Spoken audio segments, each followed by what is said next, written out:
of make-believe. Kids screaming in the cradles, profanities. I see the world through eyes covered in ink and bleach. Cross out the ones who heard my cries and watched me weep. I love everything. Fire spreading all around my room. My world's so bright, it's hard to breathe, but that's alright. Hush.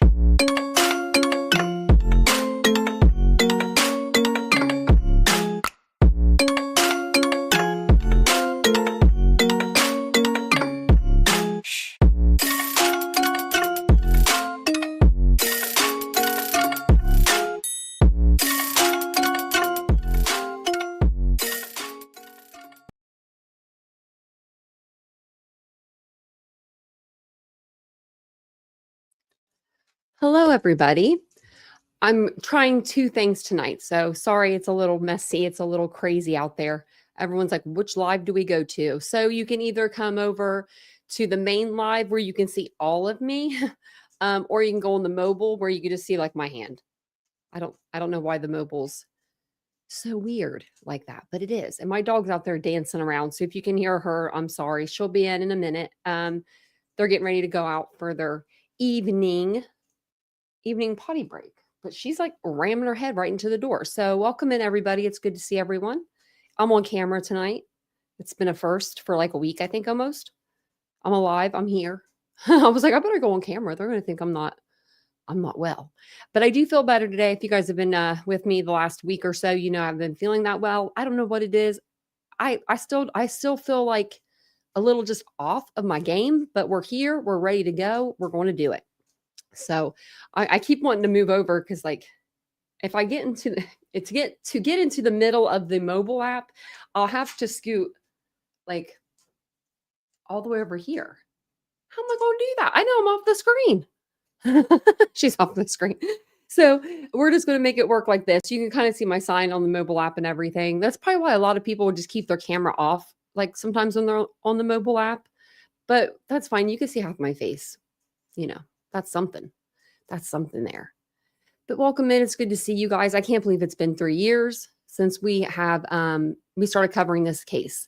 It'll be 3 years exactly on like the 16th, I believe, is the day that we officially started. I should have actually looked that up. I could really quick, actually. I know it was the 16th because that was the day they came, or I think it was the 15th. I covered it for like a minute, but there wasn't anything out. Like they didn't have the press conference yet or anything. So we were just kind of waiting. I thought about pulling that up. I thought about getting out my old notebook. I was like, what should we do for tonight? Because I mean, you know, we're going to talk about the victims and I'm going to give you some updates on them, the families and stuff. But I wanted to do something, you know, for the 3 years. So if you're just now joining or you're joining us for tonight's live, I'm Tanya or Titanium Built. It's nice to meet you. Nice to see you guys. Sorry, my dog is really distracting me right now. I'm about to go, Vincent. She's just laying there. I'm so sorry.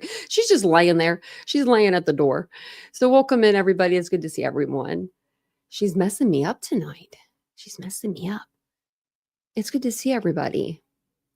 It's good to see you all. It's good to see y'all. If you are on the mobile and you want to come into the regular live, like if you're like, I don't like watching a live on the mobile, the best way that I found to do it is you can either do it two ways.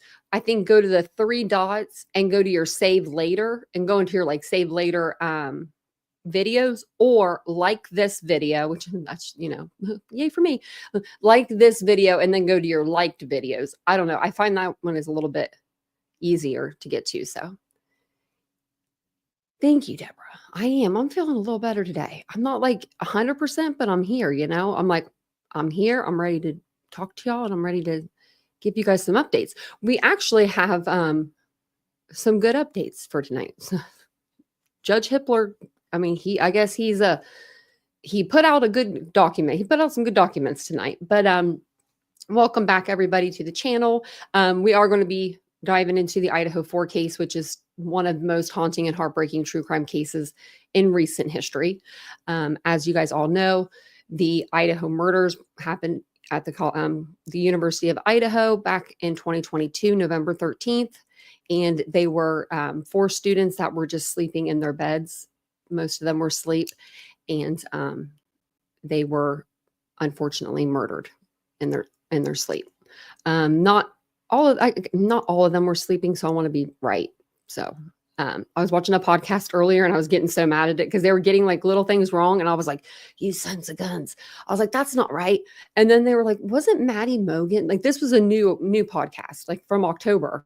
And they were like, wasn't Maddie an only child? And the other girl was like, I think, well, I don't know. Well, it's okay. And I'm like, no, that's not okay. I was like over here, like yelling. I need one of them little shower things that Ashley Higgins has that you could put your phone in. That's what I need. So I can, when I'm like watching it or like doing something, I can put my notes in there too when I'm yelling. But as always, thank you guys for being here tonight. I do appreciate it. Thank you for your support through the likes, the membership, subscribing to the channel, sharing the videos, all the things that you guys do to help me stay afloat. I do appreciate you guys. We're going to be talking about, like I said, Idaho 4. We're going to be looking at it as like in a documentary kind of style, but kind of like how we always do things at the same time. But the victims, I'm going to pull up a picture of them. I'm going to pull up a picture of each victim, and then we'll go through the documents and stuff. So just to let you know a little bit about Maddie. Maddie Mogan was 21 years old. She was known for her bright spirit, infectious laugh, and loyalty to the people she loved. She was a marketing major and lifelong best friends to Kaylee. So close that many described them as chosen sisters. Maddie's friend said that she was the kind of person who made you feel the most important person in the room. And she's wearing her favorite color, which is pink. And I think probably every May I'll have my nails pink forever. I just think that's a pretty color to go into the spring with too. And then her best friend here's Kaylee, very adventurous, ambitious, and deeply loved by her family. She had just purchased a brand new car, brand new to her, and she was preparing for a major move to Texas. She had an exciting, tech job waiting there for her, and she had that great bond with Maddie. Now, I don't know if I've noticed this before, but I noticed it tonight. That bag that she has, I have that same exact purse. It's the bag I was telling you guys about last night that I have in 2 colors. It's like a Michael Kors bag. And like you can, oh, look at that. I think that's what it is anyway. It has the silver straps. It looks just like mine anyway. Might have to do some investigating, but it's a really cute bag, nonetheless. And then this is my favorite picture of Xana. Someone left me a really sweet comment the other day. They said that I look like Xana, and I thought that was really sweet. I was like, oh, she's 20 years younger than me. But Xana was fun-loving, bold, and full of personality. She brought laughter wherever she went. Her reputation was being the life of the party.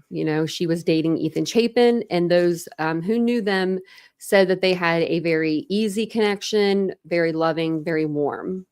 That leads us to, the last person that was murdered that night. Ethan Chapin. He was part of a triplet. They were extremely close, and him and his siblings were extremely close. His whole family was. A strong athlete and a natural leader. He was known for his positivity and kindness, and he was visiting Xana that night like he did most weekend nights, if not every night. He was staying with them, with the girls. And I bet they felt like safer, having him there too. So is Nightbot spamming? Sometimes Nightbot does that. Why is it doing that? Why did it do it twice? Nightbot, you're crazy. Nightbot did spam. Oh, who came in here with the name Vincent? Oh gosh, that's not Vincent. Jeez. Who are you? Is it Rapper? No, I don't think it's Rapper because no, it can't be Rapper. I think Brian isn't guilty, but then I also think humans landed on the moon. So what do I know? If you asked him, he would say, yeah. He said what actually like he said, I think Brian did it. But oh my god. That made me giggle because Vincent's name is like Vincent is here or something like that. You'll know when Vincent's here. It sounds like Vincent is here. He's original. but I like that he took the Vincent name. So the night that here, I'm gonna remove them and put me back up here. This is so weird being over there. You can't like see me on the mobile app. So setting the scene for that night, the home on King Road was well known. It was a 3-story student rental located just off the University of Idaho campus. The layout was very complex, almost maze-like, which later played a very crucial role in understanding how the killer moved inside the home, especially when the FBI and the ISP in Moscow were doing their timed runs, through the house. So 6 people were there that night and lived there or were there that night. The house was hosted mostly by friends for gatherings, overnight visitors. Sometimes they would have those, stuff that's very common in smaller college towns. I think all college towns are kind of like that. The night of the murder, Nightbot is not a real person, kids and cats. Actually, I wish I could rename him because I would. We need to know who Nightbot is. No, I put the commands in, but I didn't put them that close together, so I don't know why they're acting all kind of crazy tonight. It could have been because I took one out. I don't know. That's weird. What? Oh, Mary Beth. She's making the White Russians over there. My friends used to love those. So the night of November 13th, 12th through the 13th, Maddie and Kaylee they were together the whole night, and Xana and Ethan were together. The other 2 roommates, they were, out in the town, and then they all kind of showed back up around about the same time. As we all know, Dylan heard the killer, which is Brian Koberger. And she stepped out of her room a few different times, one time opening the door and seeing him walking out the back towards the back slider door, which was left open. We never really did hear too much about that front door.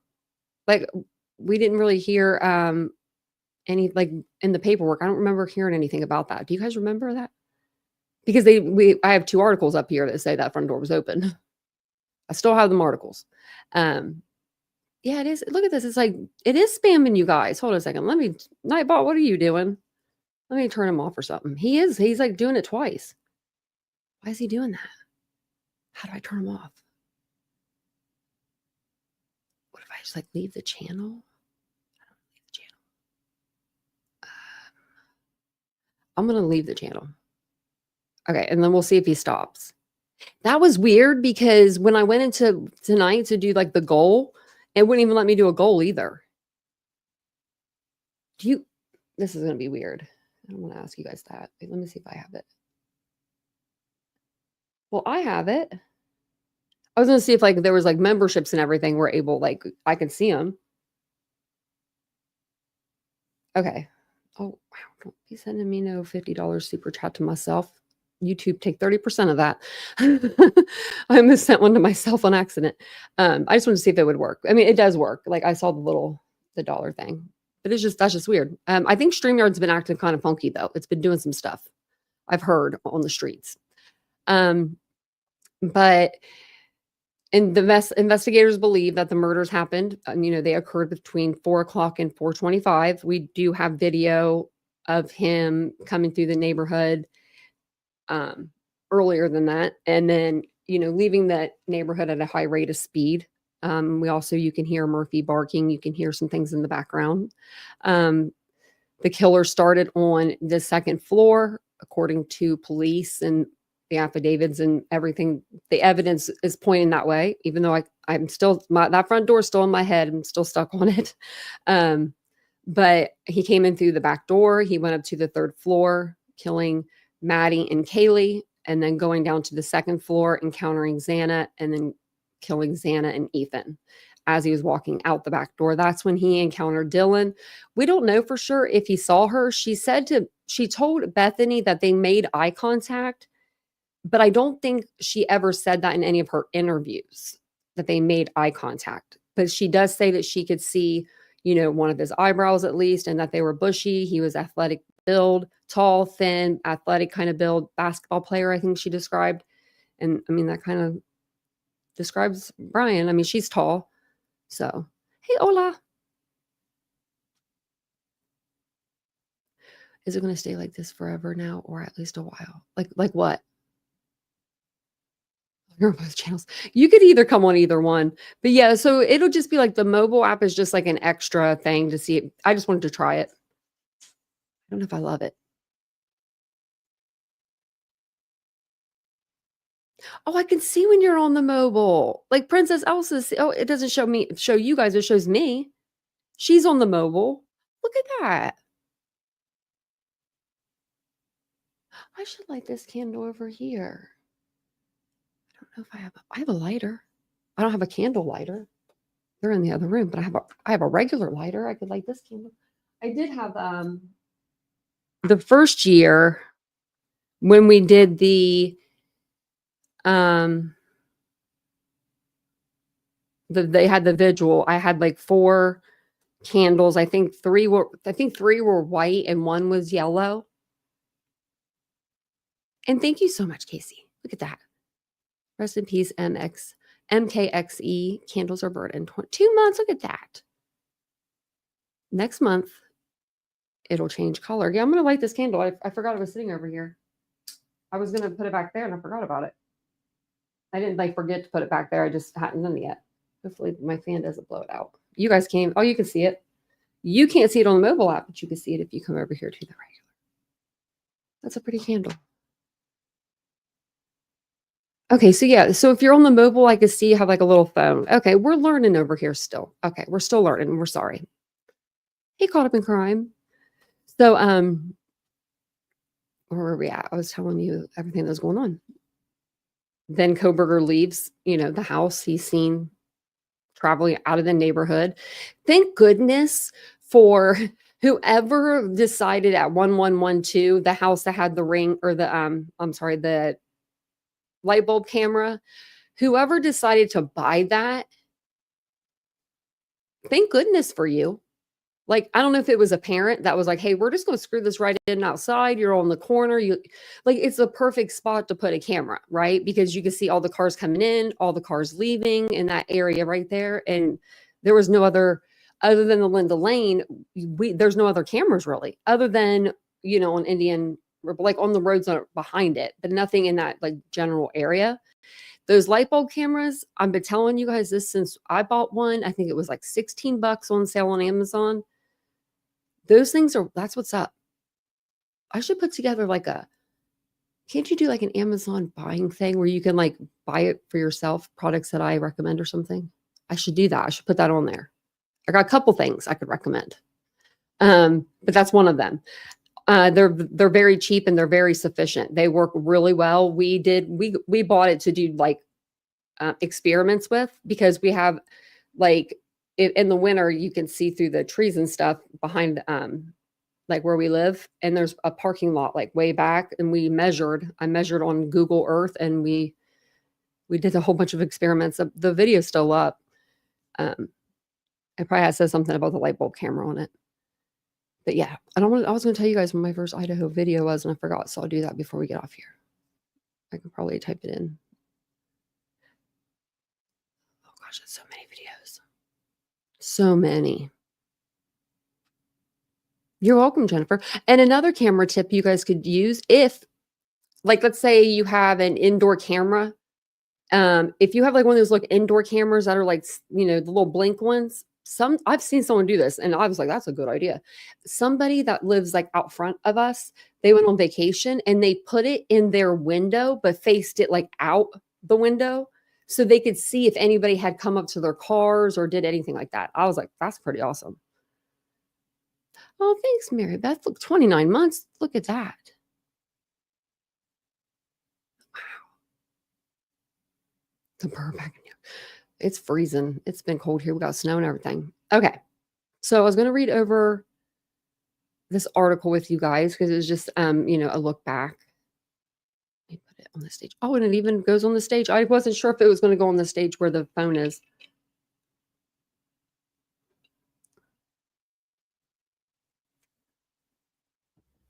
That's awesome, Ashley. There's actually, my high school teams come in here. My my friend from you just reminded me of that. I need to like write that down. I need to get a hold of him. Be like, when is that? Like, is it Saturday? Where do I need to meet you? It's been 20 years, 25 years, I think, since I've seen my friend. Like, it's been forever. And, I like the football team. They used to be good anyway when we played, whenever I was in school. Okay. So it says just Idaho student murders. I look back at the case. We'll read, actually, let's do the documents first, and then we'll read through this. Let's do that. Because this is going to be, I'm going to give it to you, the rep version. I'm not going to read all this for you guys. I mean, it's not, you're not missing nothing. Basically, Judge Hippler today decided today's a perfect day to give Brian Kohberger a little bit more of a punishment, I guess you could say. Ann Taylor brought it to the court's attention. Hey, Brian Kohberger can't pay no more restitution because he ain't got a job and he's going to be in prison for four life sentences. You know, those things that you did to him, that stuff that you did, like we did something wrong. That's what this is for. So this was order. This is just the order. So they wanted to give Kaylee and Maddie. So they requested $1,420 in favor of Stephen Christie and $1,587.79 in favor of Karen. That's Maddie's mom. And that's for the earns. So then as they give an itemized statement, all that. They give some like different court cases, like this is where this has happened. This is where this has happened. They still had to pay. Basically, it's a lot of, I won't do that to you guys tonight, but I will give you this great news. Order of restitution. In favor of Karen Laramie of Coeur d'Alene, judgment is hereby entered. Against defendant. I don't know why they don't just say Brian Kohberger at this point, but okay. And in favor of Karen Laramie in the amount of $1,587.79. She's going to get that 79. And she's going to get a judgment rate of 9.125% per annum from the date hereof until paid in full. Mom, and you better call your mom and dad, your girlfriend, Brian's girls, whatever, William 127 maybe, because you better start paying 9%. That's not, I mean, he's going to be paying it. He's going to be paying it fast if he wants to, not have that 9%. That's crazy. I mean, I think better get a laundry service. So then we have another order of restitution in favor of Stephen Christie Gonzalez. The judgment is hereby ordered against the defendant for the amount of $1,420 and the same percent, 9.125%. Now, I don't know the math on that. I don't know how long Brian Kohberger's expected his life expectancy is in prison, but they live for a while. So, okay. So that's that. Got a bunch of pictures. Let me get rid of this. Okay. I was like, that's some good news, Like, I mean, it's not perfect news, but it's a step in the right direction. I feel like, I mean, for these families, they're not going to ever have their children back.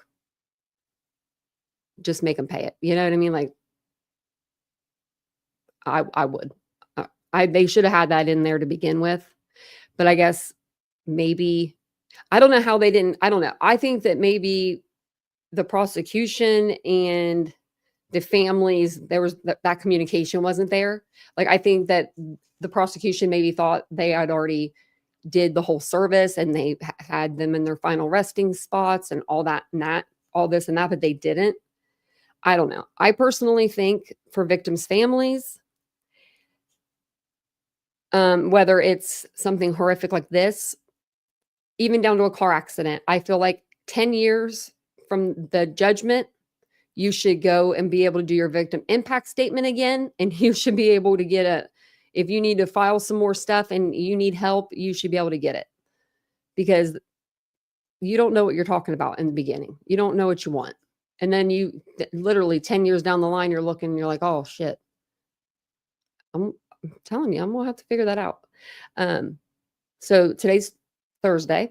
Thursday marks 3 years since four Idaho students were stabbed to death in their off-campus rental home in Moscow, Idaho, a grisly crime that gained national attention. Brian Kohlberger, the murder suspect in the case, is now serving life in prison after confessing to the murders and taking a plea deal. Okay. To avoid the death penalty in July 2025.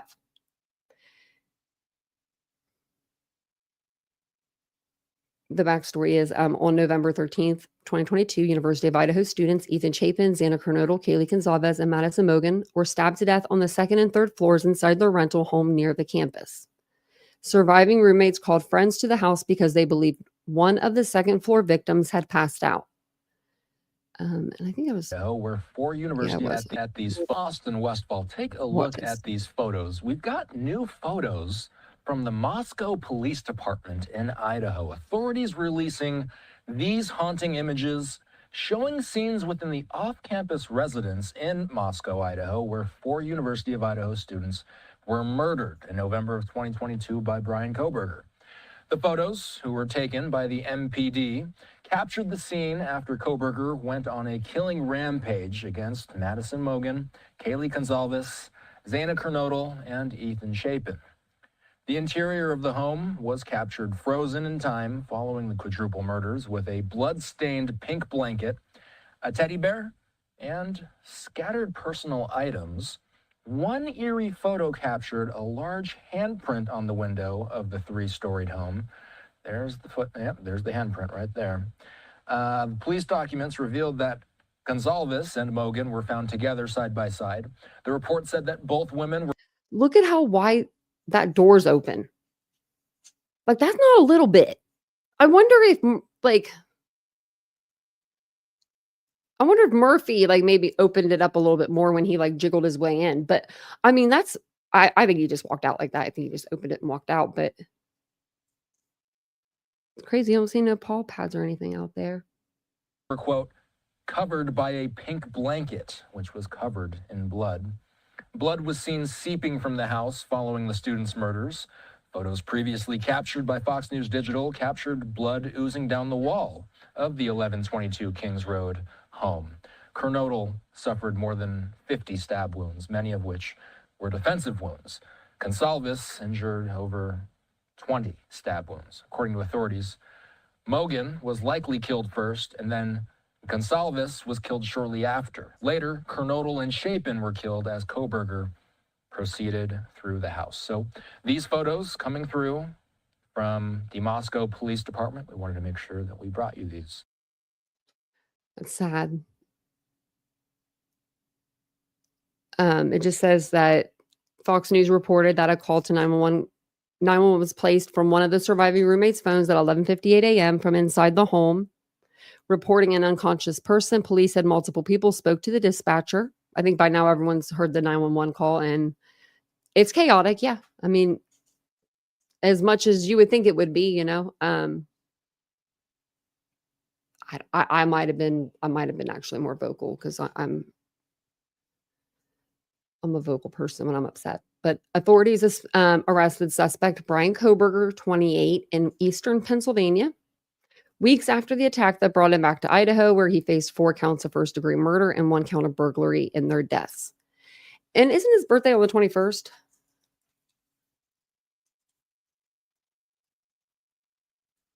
Yeah. So he would have been 27 when he did this. I don't know. I thought about that the other day. I was like, we always just say 28, but I mean, he had just turned 28. In October 2025, Brian Kohlberger agreed to a plea deal, ending the case before it could go to trial.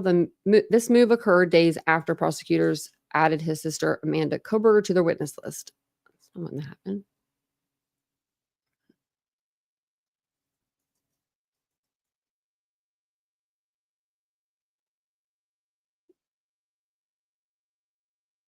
Yeah, the plea date was July 2nd. Okay. Sometimes you just got to fix stuff. You just got to fix the articles. Fox News obtained unsealed court documents showing that Amanda Kohlberger appeared on the state's amended witness list and was also named on the defense's mitigation witness list by lead attorney Ann Taylor. Well, everybody obtained those court documents there, Fox News. Kohlberger was studying for a PhD in criminology at Washington State University in Pullman, Washington. That's 10 miles up the road from Moscow, Idaho, where all 4 victims were undergrads at the University of Idaho. Fox News reported that the plea deal came as a surprise, and prosecutors did not anticipate the move and fought to keep the death penalty on the table in pretrial proceedings. Are you, Fox News, are you lying to us? Kohlberger's defense revealed his autism diagnosis and complained about discovery deadlines it claimed that prosecutors missed. Now, I want to know exactly how much discovery Ann Taylor got through. That's just a personal thing. I would just love to know that. You know, like what we've gotten now, is that all that she's seen? Has she even seen that? Has she read all 2,400 pages of the latest document drop?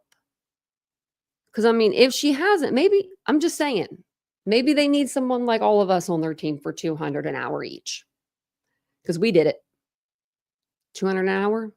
I don't make that. I don't make near that. Right, Tony, I know. I've gotten like emotional over cases, but not like this one. And you guys have seen it.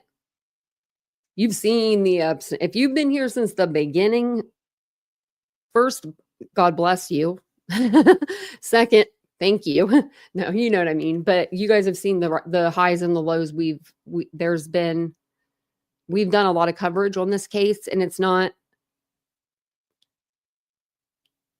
And we never, I don't know, we didn't have to push anything. We didn't have to push any agenda. No, Brian Kohlberger didn't do this because he's afraid of the death penalty and he's going to get exonerated. And he was riding his bike or walking out in the desert looking at the stars in 28 degree, there's an overcast. Like, I don't know where you just stop. The tunnels, the neighbor Jeremy. I mean, the slew of people that were, from this case that were said that they were guilty. They did it. Jack Core, Jake, Maddie's boyfriend, Hunter was in there within the mix. I mean, they've all been Sigma Chi, Chief Fry, neighbor Jeremy. I have a video. Actually, I should look it up and play it for you guys. But this I thought was very sweet. And I love this flower. I didn't know what this looked like before. It's a is that Delilah? No, what's that say this? Dahlia. Have you ever seen a dahlia? Well, I'll show you one. They're going to name one. They're going to name it's Dahlia, named in honor of Kaylee Jade Gonzalez, and to debut in December. I didn't know that you could do that. Oh my gosh, it's going to be beautiful. So Rivers Delilah's, sorry, I'm saying that right, in Ventia, Oregon, has announced the release of the new, am I saying that right? No, I'm not. No, I think I'm saying it wrong. Dahlia seating named Kaylee Jade in memory of Kaylee Jade Gonzalez, who was one of the 4 students killed in an off-campus house at the University of Idaho on November 13th. The Gonzalez family collaborated to create this tribute to their beloved daughter, sister, and friend. It'll be available to the public on the Rivers Delilah's website in December. Oh, so we can watch it? Like we can watch it bloom? The Gonzalez family expressed their gratitude, saying, "For a long time, we have wanted to find a light to follow through all the dark, through all the noise, but it eluded us time after time." They acknowledged the support of Tracy Shaw Bracco, who helped them through their grief and in finding a way to honor Kaylee. That's a pretty flower. It's kind of spooky, the middle of it. I'm one of those, I get spooked out by flowers, but it's really pretty.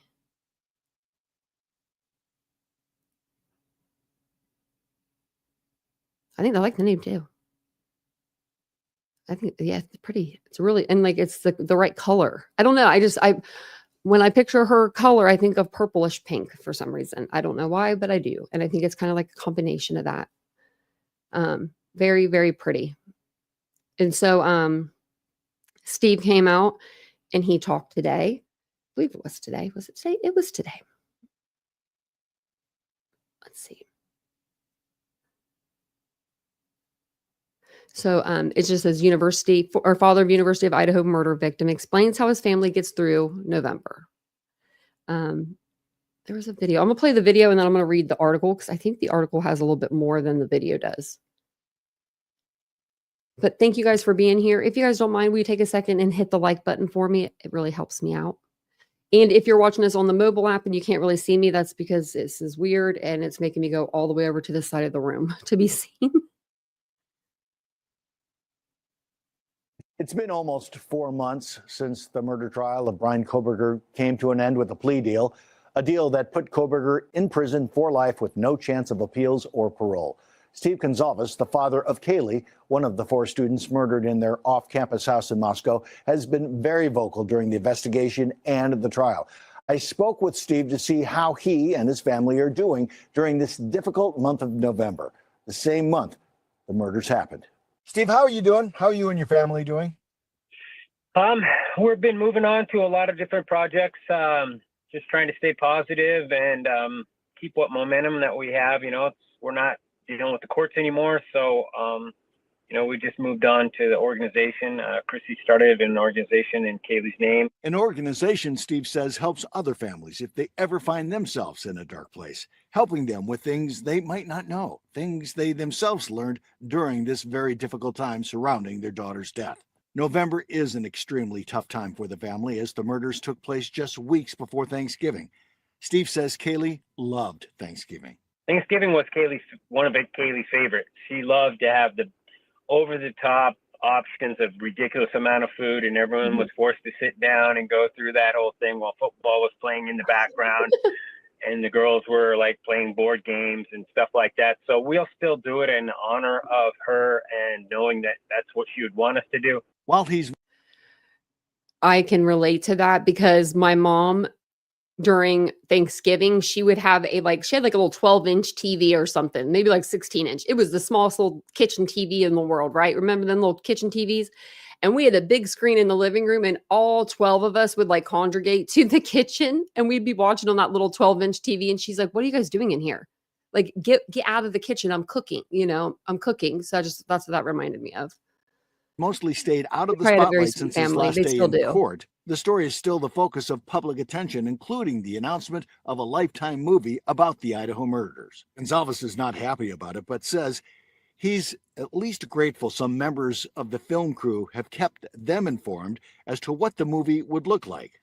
So we heard about it quite early on. And then those same individuals reach out with some photos and tell us, this is the kind of stuff I don't want to be a part of. Pretty upsetting to see somebody labeled as your daughter, and they're dressed up as if, this is something that is entertaining. It's not entertaining for us. You have something like that happen, and then you talk to legal counsel and say, what options do we have? And there's really not much you can do, but just take it. So I guess maybe just talking to you is one way that we can let people know that, hey, if you see this, they'll support it.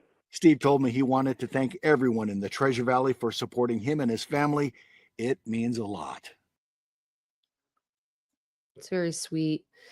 They've gotten a lot of support, and I'm glad that the families have in this case. I mean, there's a lot of cases where, families just don't get it at all. There have been so many rude comments, though, made to these family members, especially the Gonzalez family, because they have been the most vocal. And to those people, I just say, I hope you never go through any trauma like this. I pray for you because you wouldn't know how to handle life. If this happened to one of your children, your child or your children, I would be a mess. I would be a damn mess. I'd be in prison. I would have not just moved that table. I would have moved that whole table. I would have ran after him, but he's got more, chill than me because it'd be bad news.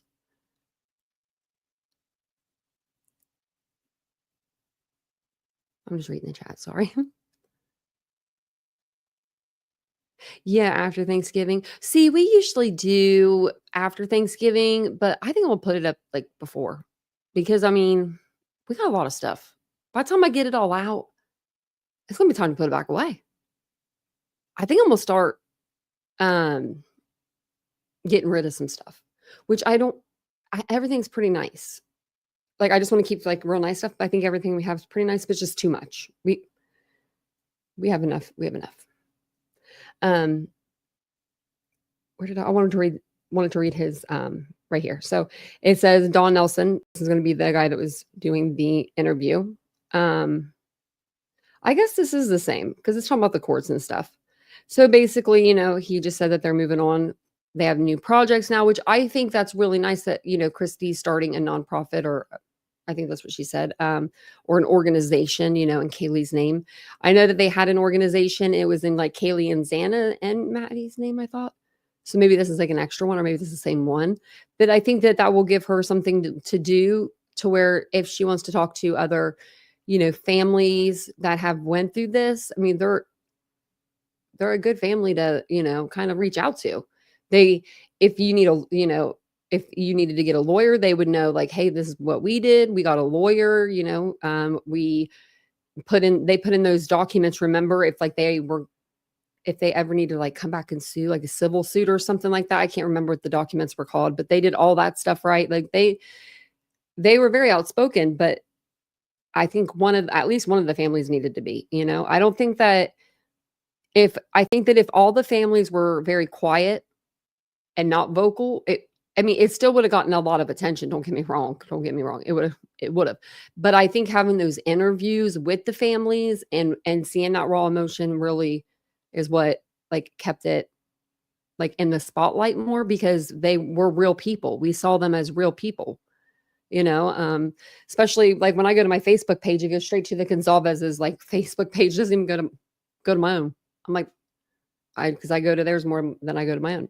I like to check and just see what they're doing and see all the nice pictures they put out. So there's a picture. That's the video we just watched. That's Steve Jr. and Olivia, of course, before she gave her Grammy speech. Not because it wouldn't be Grammy, would it be? Emmy award winning speech. She really did play his words on him. And he just sat there like that in his orange. I wonder where his parents were sitting in this gallery. I think they were over like in this area. If you're looking at the top right corner, like I think they were over there, maybe. But I don't know. Because I remember we had a seating chart. I think it's in my notebook. He just says he's like thanking everybody. Okay, it was everything that we saw. I think this is the first time. Yes, the first time he walked into court. Because the second time they had the prison outfit for him. Or maybe this was the second time. She's not waking. This might have been the second time. I don't know if they're going to show it or not, but.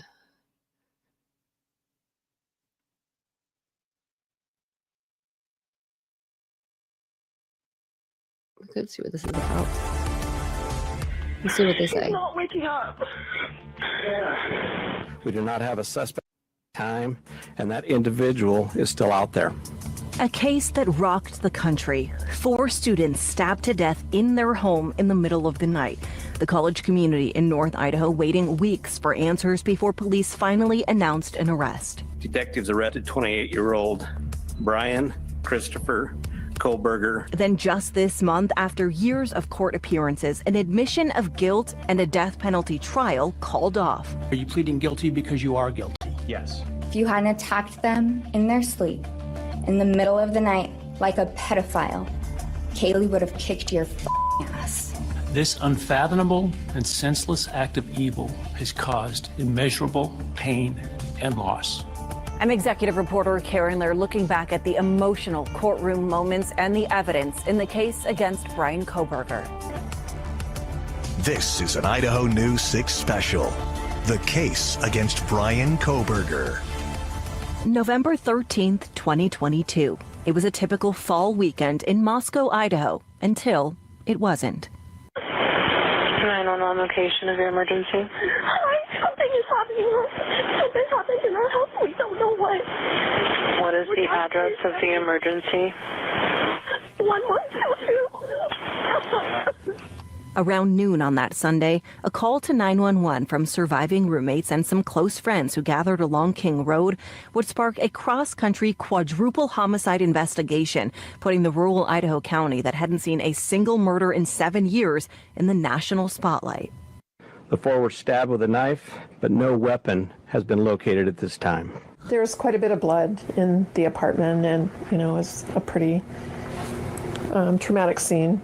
A traumatic scene where blood was spotted seeping out of the home, even shocking the college town's police force, where many of the young officers were combing through a serious crime scene for the first time. It took me a second. I really had to think about what I had just heard. 4 murders in Moscow, Idaho is so out of character. Almost instantly, ISP and the FBI got involved. Although authorities stayed out of sight and away from TV interviews at first, they publicly called it a targeted attack, and we soon learned the names of the victims. A young couple, Ethan Chapin and Xander Knodel, and best friends Kaylee Gonsalves and Madison Mogan, students and close friends living together in a 3-story off-campus home. Ethan and Xana's best friends who came to the house and eventually called police recently shared what they saw inside. Xana's body on the floor and unresponsive. It was hours before they even realized Kaylee and Maddie were also inside and no longer alive. Police said they found Kaylee's dog Murphy unharmed in her bedroom and later referenced a nearby doorbell camera picking up the sound of a dog barking at 4:17 a.m. So, okay, So that's what I don't get, because Murphy, I don't know if it was Bethany or Dylan, but one of them said that if Murphy got out, like they would have to run and grab him. Like he wouldn't come back. Like he wasn't like one of them dogs that, goes outside and piddles and comes back inside. Like he's like my dogs. They see that front door opening, they're taking their chances, they're going to run out. So Dylan says in her police affidavits, like in her police interviews, that she heard Murphy, and Murphy appeared like he sounded like he was outside.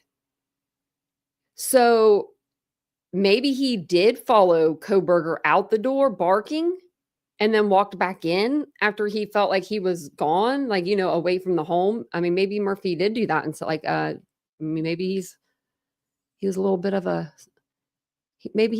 brighter dog, He was only 11 months old. That's why I'm like, would he run after Kohberger? Maybe. Heard his mama. The back door was open, though.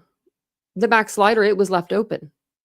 Doodlebug, yeah. That's the only thing. Like, the back door was open, and her bedroom door was open. That's how it appeared anyway when they walked in. The time police say the murders took place. Let's see if it'll say it. Memorials quickly grew around the universe, a targeted attack, and we soon learned the names of the victims. A young couple, Ethan Chapin and Xander Knodel, and best friends Kaylee Gonsalves and Madison Mogan, students and close friends living together in a 3-story off-campus home. Ethan and Xana's best friends who came to the house and eventually called police recently shared what they saw inside. Xana's body on the floor and unresponsive. It was hours before they even realized Kaylee and Maddie were also inside and no longer alive. Police said they found Kaylee's dog Murphy unharmed in her bedroom and later referenced a nearby doorbell camera picking up the sound of a dog barking at 4:17 a.m. The time police say the murders took place. Memorials quickly grew around the University of Idaho campus, where the unsolved murders sparked weeks of terror. The killer still unidentified and on the loose, as police say they still don't have a weapon or even a suspect. Based on details at the scene, we believe this was an isolated, targeted attack on our victims. We do not have a suspect at this time, and that individual is still out there. No one knew who the killer was or if they'd be next, and with classes canceled, many students packed their bags and left. Moscow police were hesitant to spark concern, but were determined to reveal very little about their case. We cannot say that there's no threat to the community.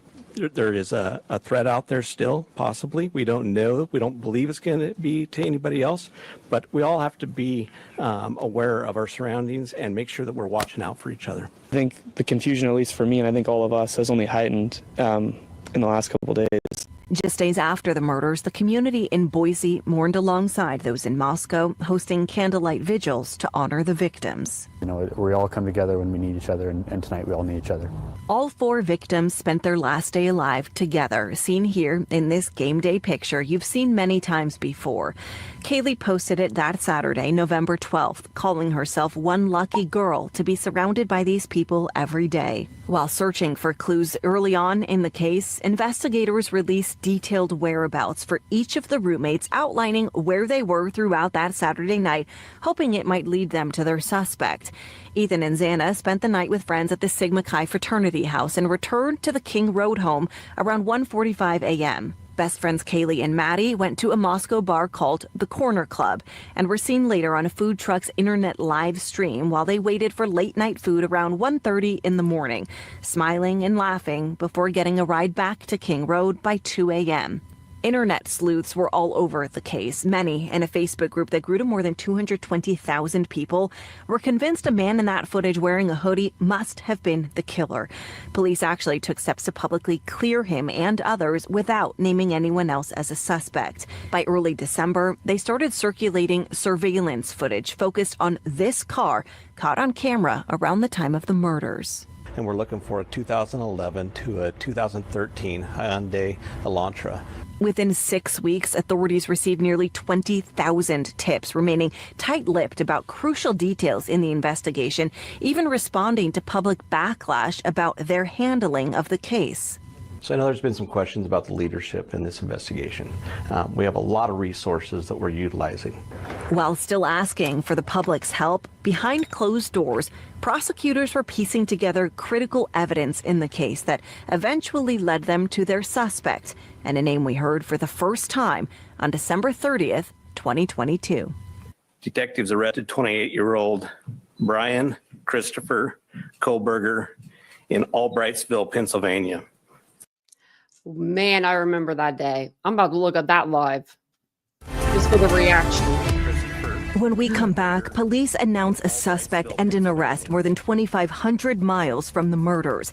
How DNA from a family trash can linked investigators directly to a key piece of evidence left behind at the crime scene. It's important to know single source male DNA was on the snap of that sheath.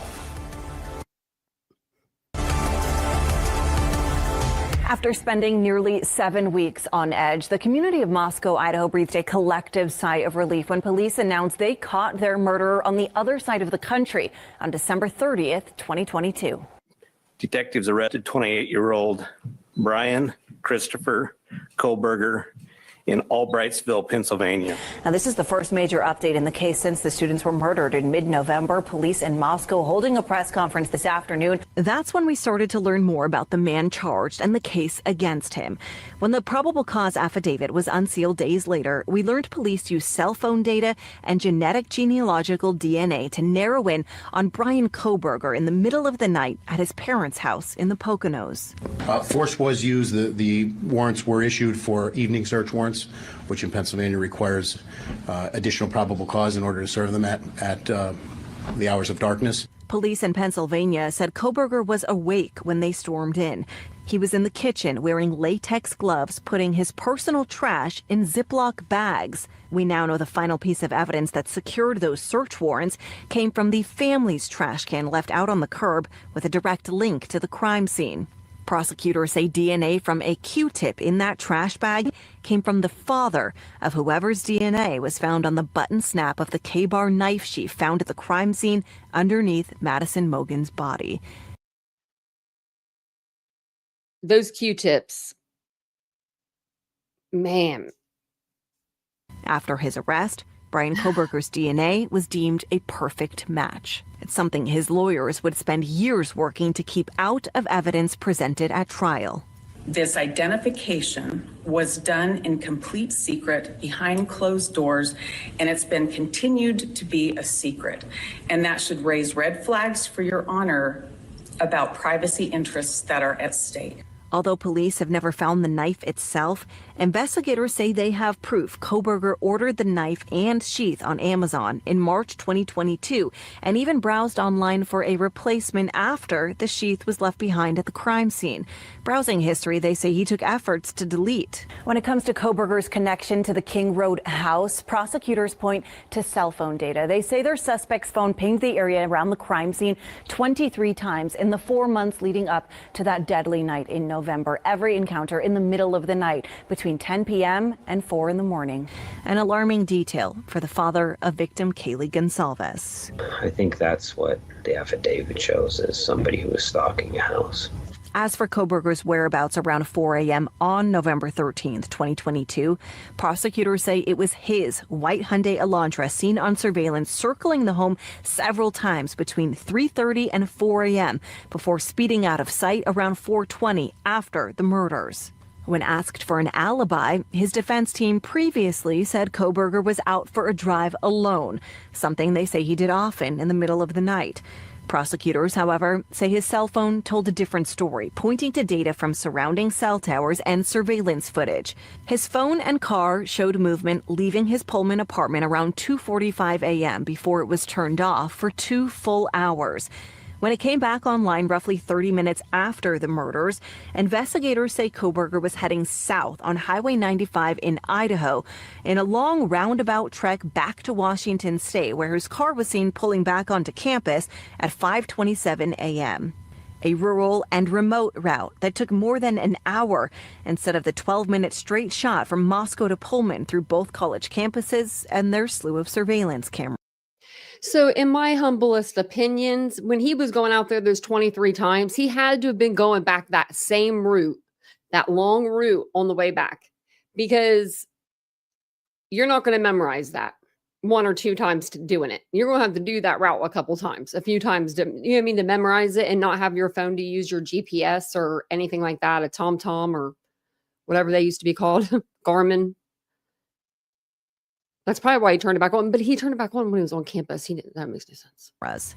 As for Kohberger's outings in the hours after the murders, like he couldn't wait. Prosecutors say he traveled back near the King Road home around 9 a.m. that Sunday morning, not even 5 hours after he killed the 4 students inside. Some speculate he hoped to recover the missing knife sheath or perhaps revel in a massive police presence and crime scene investigation. We may never know, but evidence shows he then went back to his Pullman apartment, took out his phone, and snapped this selfie around 9:30. A button-down shirt and a thumbs up for the camera. And which one of you ladies sent this guy over $100,000? I want to know. I want to know which one of you sent it to him, this guy right here, for communications. That's what we need to find out. That's what we need to be sleuthing. What appears to be his bathroom. As for his car, prosecutors say Kohberger tried to alter its appearance 5 days after the crime by swapping out his old Pennsylvania plates for new Washington ones, which would add a front license plate to his car, making it look different from the one caught on camera near the crime scene. This is the only time I'm going to take up for him. This is the only time you'll ever hear me taking up for Brian Kohberger. But technically, his birthday was November 21st. He had to get the tags by November 21st. So, I mean, I don't know. He should have got them actually 30 days after he moved there, because you're supposed to switch over your license plates and your driver's license 30 days after you move to the great state of Washington. But he didn't do that. So he did do them after the crime, but technically, he had to do them before his birthday anyway. That's the only thing I'll ever say. But he did that on purpose. He timed that out. As for the house, more than a year after the murders, the King Road home was demolished despite opposition from victims' families. Meanwhile, the criminal case moved forward. Prosecutors went for the death penalty, and concerns over an unbiased jury moved the trial here to Ada County. Brian Kohberger was transferred to Boise in September, and since then, we've learned a lot more about his interest in crime. Still ahead, why investigators say Kohberger's studies helped him plan the perfect crime, and the shocking decision to strike a plea deal less than 2 months before the death penalty trial was set to start. Are you pleading guilty because you are guilty? Yes.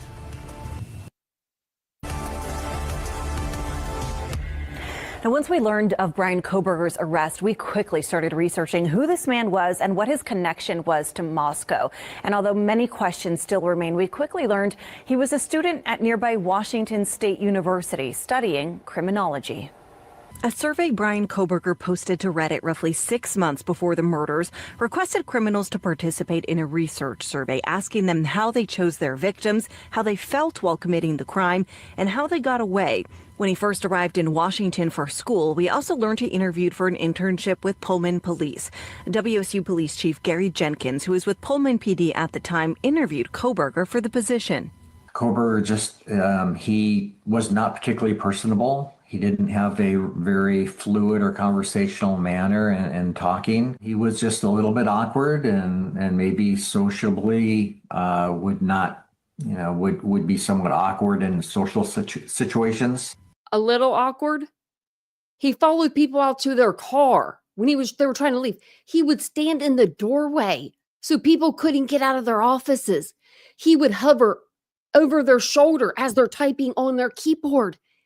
That's not just a little weird. That's not just a little weird. That's creepy. That's, what are you doing? Get out of my personal space. Oh, I wish it would have been me at Washington State. I wish it would have been me instead of one of them ladies that had to deal with that, because I am the first person. I love my personal space. I love it. It's a great thing to have, personal space. It really is.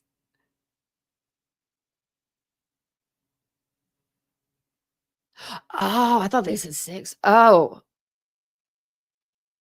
I thought it was 6. Oh, okay. Maybe it was 5. Well, then it's still, who's giving him 5?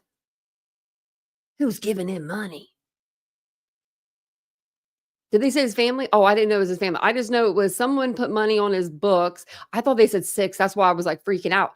But I thought that,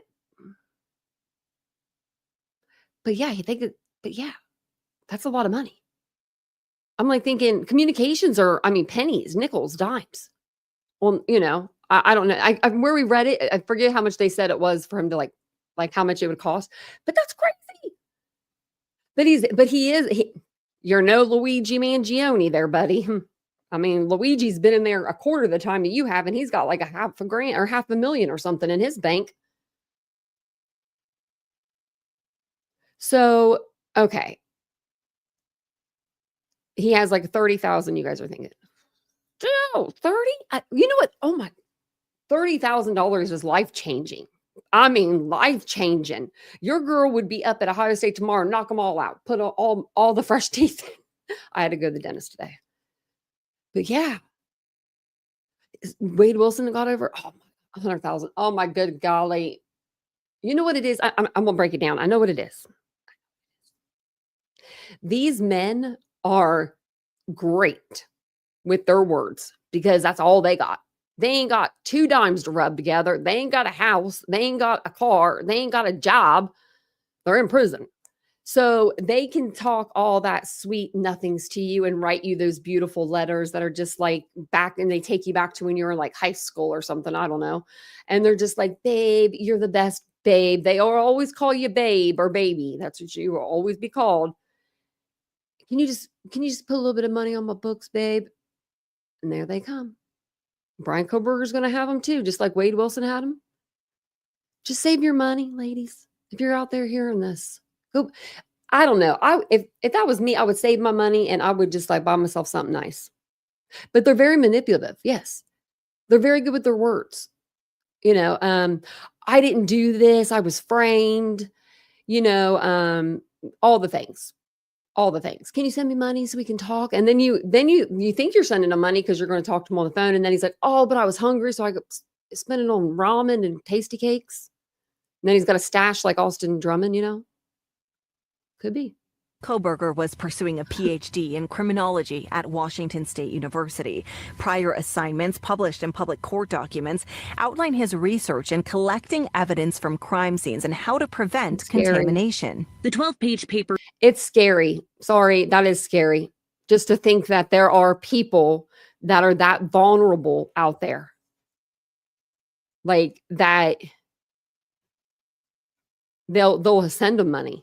Or even just like they'll do it even in like for creators, just to belong in a creator's chat. They think that they have to do certain things. And it's like, you ain't gotta be doing all that. Describes a fictional stabbing death investigation in which Koberger lists step-by-step procedures a crime scene investigator should follow, including ways to prevent crime scene contamination and the spread of DNA by wearing gloves and covering your face in shoes.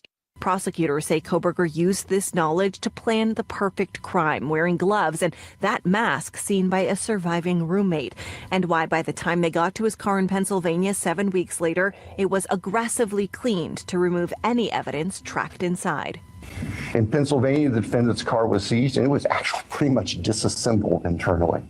The defendant's car had been meticulously cleaned inside.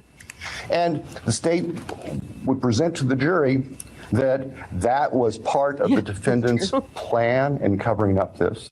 At a change of plea hearing less than 2 months before the trial, Latah County Prosecutor Bill Thompson laid out their case. He said evidence showed Koberger entered the house from an unlocked back door, went straight upstairs where he killed Maddie and Kaylee, asleep at the time, in Maddie's room, somehow leaving the knife sheath behind. Both victims suffered multiple stab wounds. Newly unsealed police reports say Kaylee was so badly beaten, her face was unrecognizable. Evidence shows Xana, who was still scrolling TikTok on her phone, then crossed paths with the masked intruder, becoming Bryan Koberger's next victim. An autopsy revealed more than 50 stab wounds, most defensive. He then killed her boyfriend, Ethan Chapin, asleep in her bed. Koberger also stabbed him several times and cut his jugular. But one big question still left unanswered: why did he kill 4 people but leave behind 2 surviving roommates? Okay. Oh, and they saw some man in their house last night. Roommate Dylan Mortensen peeked out her bedroom door after hearing a commotion around 4 that morning, texting her roommates frantically and later telling detectives she saw a man with bushy eyebrows wearing all black and something that resembled a ski mask. It was more than 7 hours until police were called. After multiple motions to get the death penalty taken off the table, even citing his autism diagnosis, a last-ditch effort to avoid execution even caught Ada County Judge Stephen Hippler off guard. When we come back, facing Bryan Koberger for the first time, the emotional moments in an Ada County courtroom as victims and their families speak directly to the admitted murderer. What happened that night changed everything. Sociopath, psychopath, murderer. You tried to break our community apart. The plea deal, which guaranteed 4 consecutive life sentences. I wonder, like, I mean, if I was in prison and this guy like walked in right to my pod, I'd be laughing and clowning his ass about how he got handed his ass in that courtroom. I would. I would be petty. I would be petty. I would say, "Is that you, Koberger? What's left of you?" Like, I mean, Olivia really handed it to you. I'm sure they will. I'm sure they will say something. With no chance to appeal, didn't sit well with. I ain't never seen victims impact statements like that. I mean, including from Dylan all the way to Olivia, you know, like to someone that was crying to someone that was just very vocal. They were both equally as impactful. Some victims' families. The outspoken parents of Kaylee Gonsalves were staunch supporters of seeing this case go to trial and were hoping to see Koberger sentenced to death. They made their feelings clear once again inside the courtroom at Koberger's sentencing hearing. Kaylee's father, Steve, made a point to look at his daughter's killer head on. You're a joke. Complete joke. You're not worth the time, the effort to be remembered. From this moment, we will forget you. Kaylee's older sister, Olivia, repeating back some of those questions revealed in Bryan Koberger's criminal research years earlier. Some of these might be familiar, so sit up straight when I talk to you. How was your life right before you murdered my sisters? Did you prepare for the crime before leaving your apartment? Please detail what you were thinking and feeling at this time. Why did you choose my sisters? Before making your move, did you approach my sisters? Detail what you were thinking and feeling. Then, at the end of her scathing victim impact statement heard around the world, an applause inside the courtroom. You're a delusional, pathetic, hypochondriac loser. If you hadn't attacked them in their sleep, in the middle of the night, like a pedophile, Kaylee would have kicked your fucking ass. Thank you. Thank you.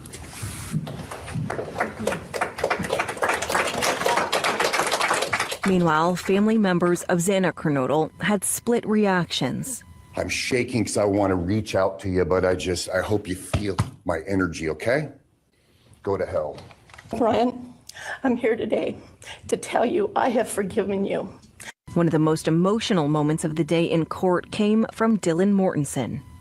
I was barely 19 when he did this.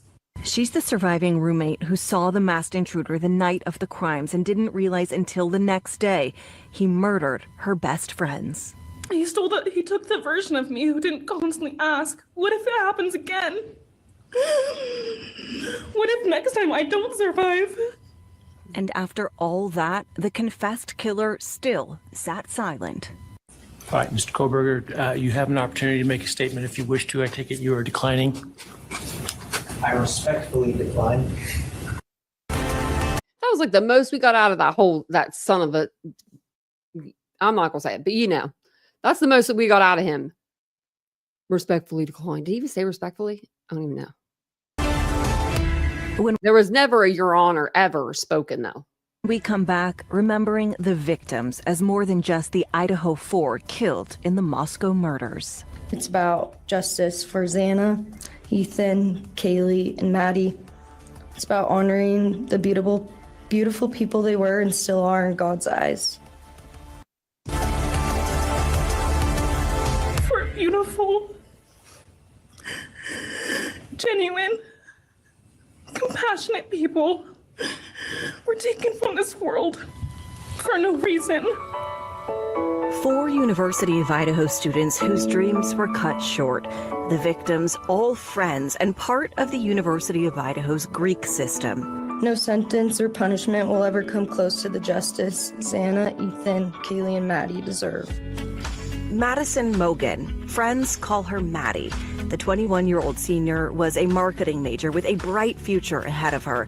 She ran social media for a local restaurant and was known for her warm smile and kind heart. She was my favorite person to go to a concert with. Friends say Madison loved country music and spending time with her family and boyfriend.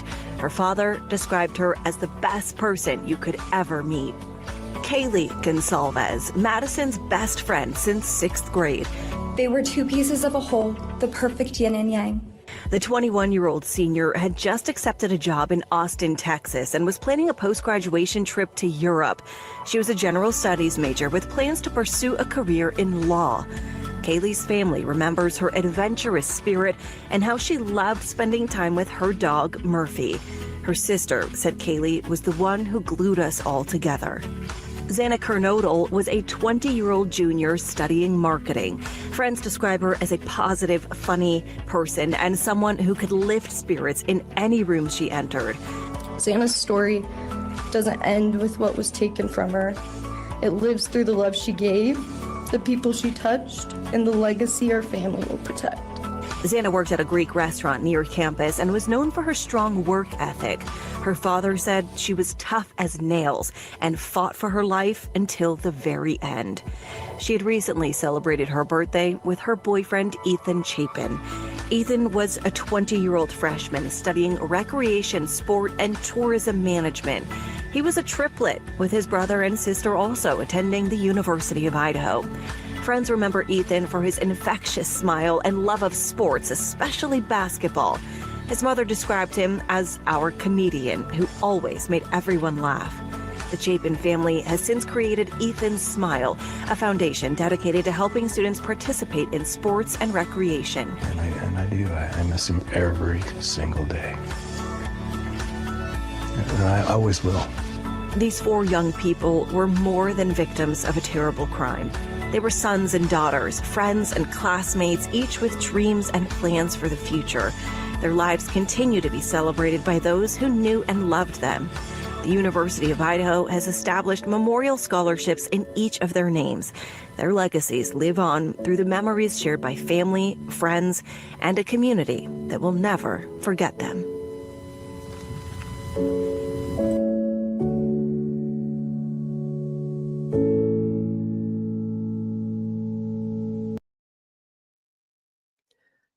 was like a nice little video. I was going to go out with this little article, but I think I still will. Is it still up? Okay, yeah. You guys, like, I was looking at my first video that I did on this case, and like my whole look at this. Look at the background. It's so bright, it's going to shock you. So just be careful. Look at how bright. Look at my background. And I still had my little gap between my teeth.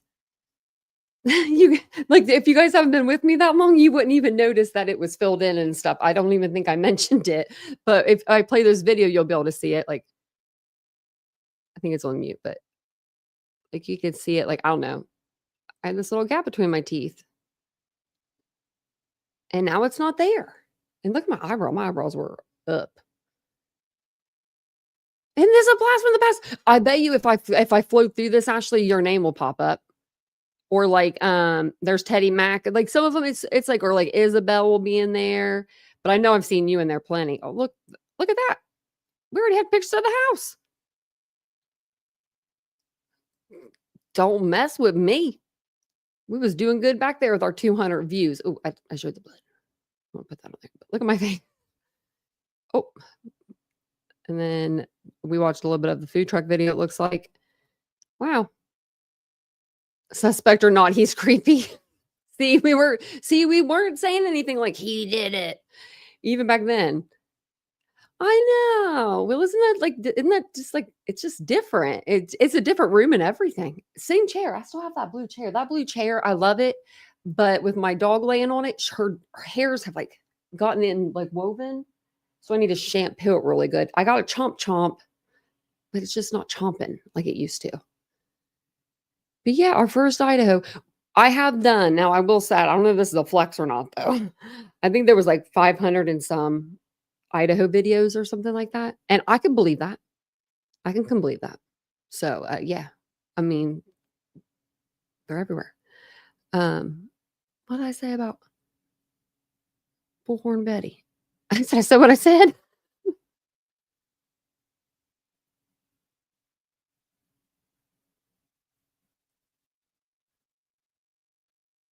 Oh, when they were outside the Idaho 4 house. I just read the captions. I was like, what does that say? I didn't know that it was this bad. Thanks, Linda. I appreciate that.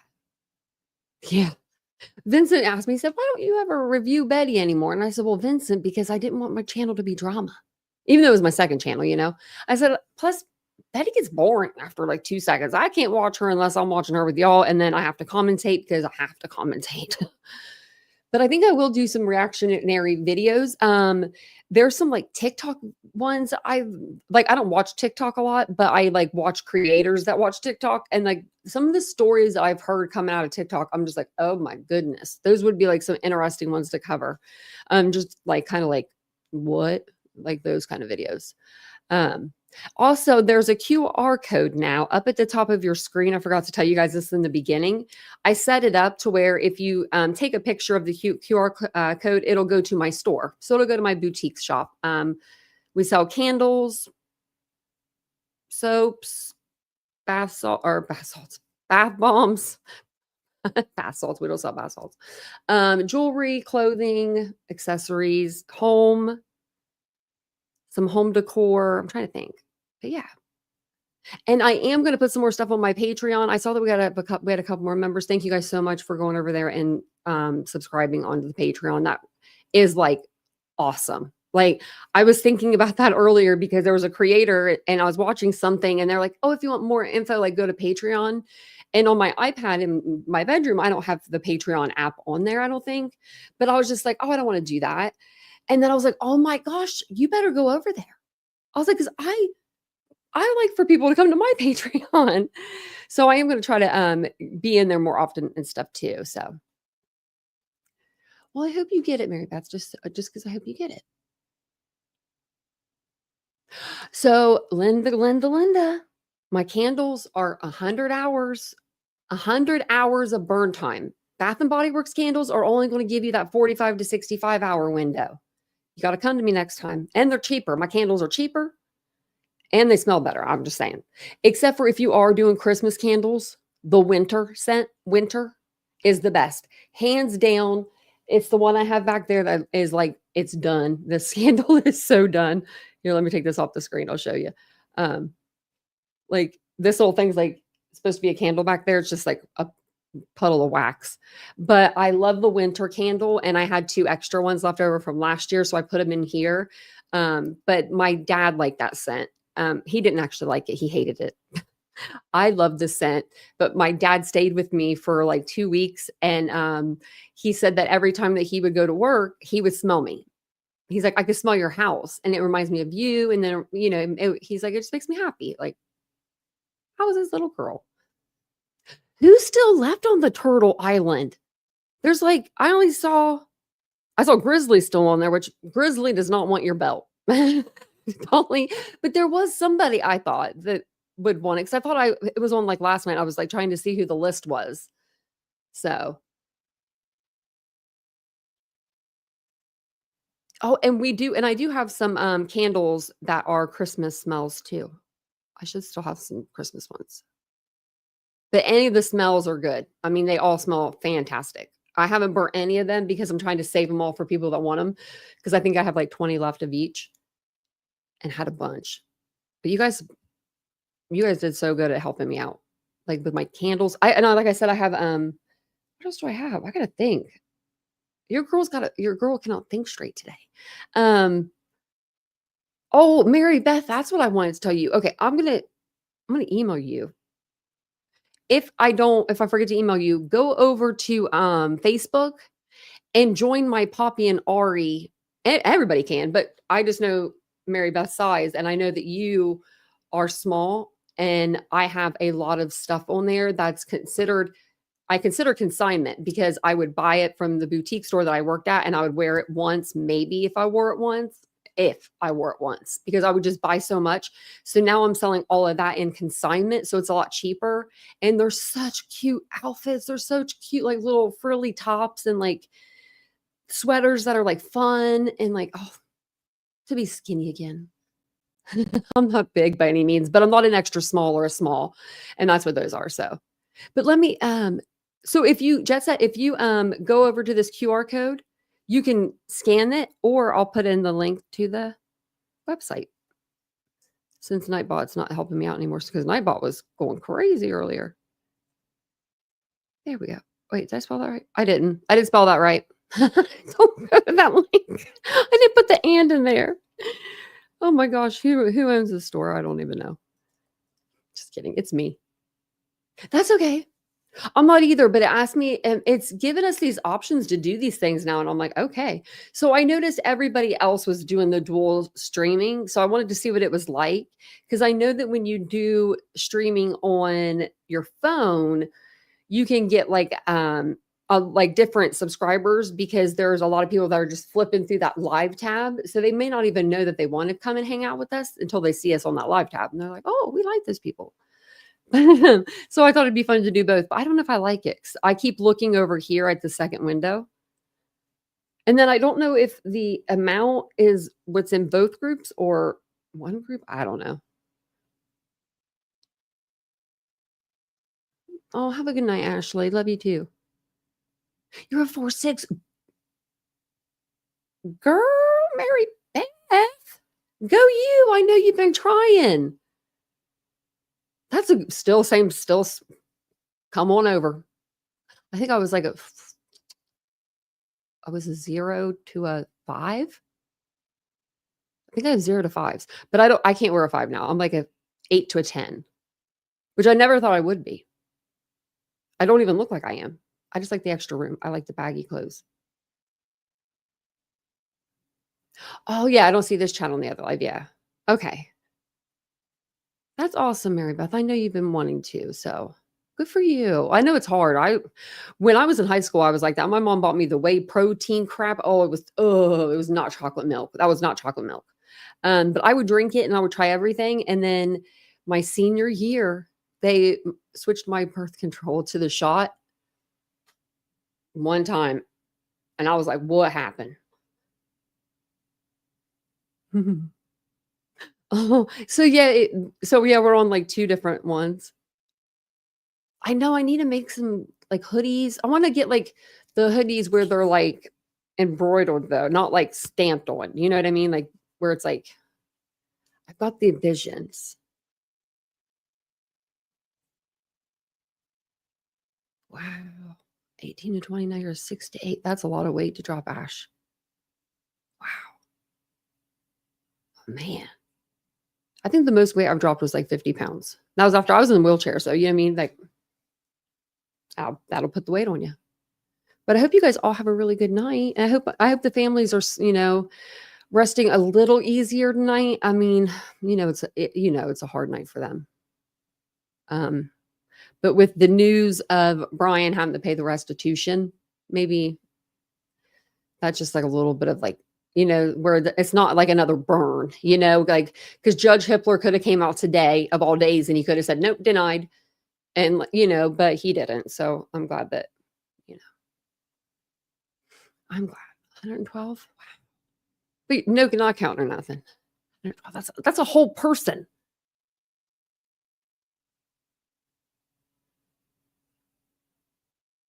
See, when the scale goes up, I'm like, I hate you, scale. I'm like, I hate you, scale. I just need to get back into working out. I just didn't go to the last week. I've been bad the last 2 weeks. Last week, I completely missed my physical therapy and I would have went. I did not know. I thought it was the next day and I was like, oh my goodness. So then this week I wasn't feeling good. I was like, there's no way I can work out. Like this is the best I felt since when? When was I? I think I took off Saturday, Sunday or something, Monday, Tuesday, came back Wednesday today or something. I don't know. But yeah, you guys didn't see me for a while. Wow, Kathy. Wow, baby girl, y'all dropped some weights. Y'all are like me when I want something done, I'll be like, we're doing it. I'll have to show you some pictures of me sometime when I'm exercising with like my arm in a cast. I'm like, gotta do it, gotta keep walking. Or my leg was in a sling and I was still on the bike. I'm like, gotta do it. But thank you guys all for being here tonight. I appreciate it. I'll be back on tomorrow sometime. I don't have any appointments that I know of. I don't have anything to do tomorrow. Nope. So maybe we can even do a day live because I'm going to go over Melody's case. We haven't went over that in a while. And oh my goodness, her mom in court. I was almost leaning towards, I didn't think it was a wig. And then we saw her short hair. Oh, I don't know. It's just crazy. So we need to go over Melody Buzzard's case. Kata Scott, there's not a whole lot coming out on her case right now. We're still waiting on death report and everything, autopsy report. The David case is kind of going the way we kind of thought it was going to go. No charges as of right now. So it's crazy. So we'll get some case updates. But yeah. But make sure, go back if you guys missed it, and then I'll be back on tomorrow. Oh, okay, yeah, I might come over there. Maybe I'll go over there. Maybe I'll call in. I tried to call in one time on Dolly's, and who was I going to vote for? I don't even know. I think I was going to vote for my dang self. No, I don't know who it was. But thank you guys all for being here tonight. I appreciate it. If you guys are the praying people, praying type, just say a little prayer for the Idaho victims and the survivors tonight as well, because this is going to be probably one of those nights that Dylan has to sleep with her parents. She says she still has to do that. I hope that she's getting stronger and she's able to, get her power back, and get her independence kind of back. It's sad. But thank you guys so much for being here. I appreciate it. I'll be back on tomorrow sometime. It might be tomorrow during the day, or if not, it'll be tomorrow evening. But I'll let you guys know, and I'll see you guys all then. Have a wonderful night. Bye, guys.